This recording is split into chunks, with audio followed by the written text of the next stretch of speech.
Dhe flasim konkretisht atëherë për këtë temë, me që e përmendje OAZ-ën si një organizim nga ty vetë një si iniciator i shoqatës, si është qëllimi konkret i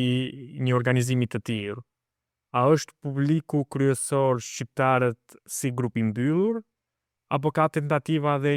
të arrihet edhe një urë komunikimi me vendasit gjerman për t'i informuar ata, për të hequr ata stereotipet për çfarë folëm deri tani? Ja, është një pyetje shumë e vend dhe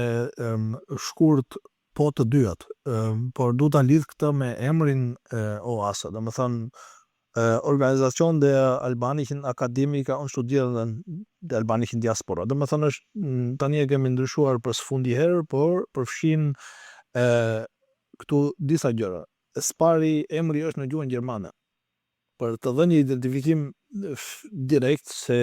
kush jemi dhe çfarë bëjmë, ose çfarë se fokusohemi në Berlin, edhe kjo ishte një një kufizim i fushëveprimit tanë, sepse kemi pas edhe kontakte me organizata tjera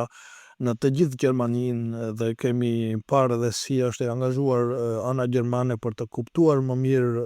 për shembull Universiteti Ruge Regensburg bëri një studim në vitin 2017 për të kuptuar mendimin e GIZ, Gesellschaft Internationale Zusammenarbeit, për të kuptuar se si është e thurur diaspora shqiptare